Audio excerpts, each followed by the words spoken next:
యేసుక్రీస్తు నామంలో ప్రతిరోజు దేవుని వాగ్దానం అనే కార్యక్రమానికి మిమ్మల్ని అందరినీ ప్రేమతో ఆహ్వానిస్తూ ఉన్నాను. సియోన్లో నుంచి దేవుడు మిమ్మల్ని అందరినీ దీవించును గాక, ఆశీర్వదించును గాక. ఉదయకాల సమయంలో అద్భుతమైన ఆరాధన జరుగుతున్నాయి. ఆదివారపు ఆరాధన మిమ్మల్ని అందరినీ ప్రేమతో ఆహ్వానిస్తున్నాను. మీరందరూ వచ్చి దేవునికి శక్తిని, ప్రభావాన్ని పొందుకోండి. అద్భుతాలు, స్వస్థతలు, గొప్ప గొప్ప కార్యాలు ఈ ఉదయకాల సమయంలో యేసయ్య సన్నిధి మినిస్ట్రీస్లో దేవుడు జరిగించబోతున్నాడు. శక్తివంతమైన స్తుతి ఆరాధన జరగబోతున్నాయి. అద్భుతాలు, స్వస్థతలు, జీవితాన్ని మార్చే వాక్యం. అనేక మంది కట్టబడుతున్నారు, స్థిరపరచబడుతున్నారు. అనేక మంది గొప్ప గొప్ప కార్యాలు పొందుకుంటున్నారు. కాబట్టి ఈరోజు 9:30కి ఆరాధన జరగబోతున్నాయి. కాబట్టి మీరు అందరూ రండి. దేవునికి శక్తిని, పరలోకపు ఆనందాన్ని యేసయ్య సన్నిధిలో మీరు అందరూ అనుభవించాలని కోరుతూ ఉన్నాను. దేవుని బిడ్డలారా, ఉదయకాల సమయంలో ఎంతమంది వేకువని లేచి ప్రార్థన చేసుకుని దేవుని వాక్యం వెంటనే సిద్ధపడ్డారు.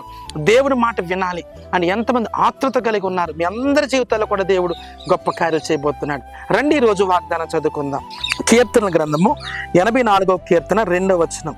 జీవము గల దేవుని దర్శించుటకు నా హృదయమును నా శరీరమును ఆనందముతో కేకలు వేయుచున్నవి. హల్లెలూయా. అద్భుతమైన వాగ్దానం ప్రవేశిస్తున్నాడు. జీవము గల దేవుణ్ణి దర్శించుటకు నా శరీరము నా ఆత్మయు కేకలు వేయుచున్నాయి. హల్లెలూయా. దావీదు అద్భుతమైన సాక్ష్యం ఇస్తున్నాడు. జీవం గల దేవుడు మన దేవుడు, మన అవసరాలు తీర్చే దేవుడు. శ్రమల్లో ఉన్నవారు, కష్టాల్లో ఉన్నవారు, అప్పుల్లో ఉన్నవారు, ఇరుకుల్లో ఉన్నవారు దేవుని సన్నిధిలోనికి వచ్చినప్పుడు దేవుడు మీతో మాట్లాడతారు. మీ బంధకాలు తెగిపోతాయి. దేవుని యొక్క ప్రసన్నత మీరు అనుభవిస్తారు. దేవుని సన్నిధిలోనట సమస్యలు, పర్వతాల లాంటి సమస్యలు కూడా మైని వలె కరిగిపోతాయి అంట. దేవుని బిడ్డలారా, ఎంతమంది కన్నీటిలో ఉన్నారు, ఆదరణ లేకుండా ఉన్నారు, నెమ్మది లేకున్నారు, మిమ్మల్ని అందరినీ ప్రేమతో ఆహ్వానిస్తారు. రండి.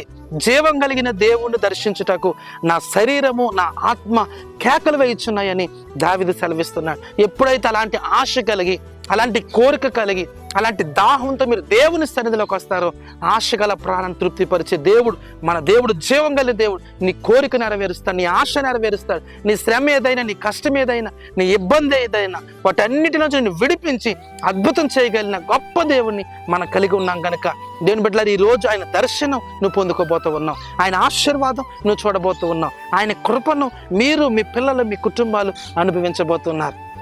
యెహోషువ ఎలాగైతే నేను నా ఇంటి వారిని యెహోవాని సేవిస్తామని వాగ్దానం చేశాడు, మీ జీవితంలో అలాంటి తీర్మానం చేసుకున్నప్పుడు నేను ప్రభువుని దర్శించడానికి వెళ్తున్నాను, ప్రభు నన్ను దర్శించబోతున్నాడు. ఆ పుణ్య స్థలంలో, ఆ పరిశుద్ధ స్థలంలో అడుగు పెడుతున్నప్పుడే దేవుడు నా పట్ల గొప్ప కార్యం చేస్తాడు. విశ్వాసంతో, నమ్మకంతో మీరు వచ్చినప్పుడు దేవుడు గొప్ప కార్యం చేస్తాడు. దావీదు అంటున్నాడు, నా ఆత్మ నా శరీరం ఆయనను దర్శించుటకు, ఆయన మందిరంలోనికి వెళ్ళుటకు కేకలు వేయుచున్నదన్నారు.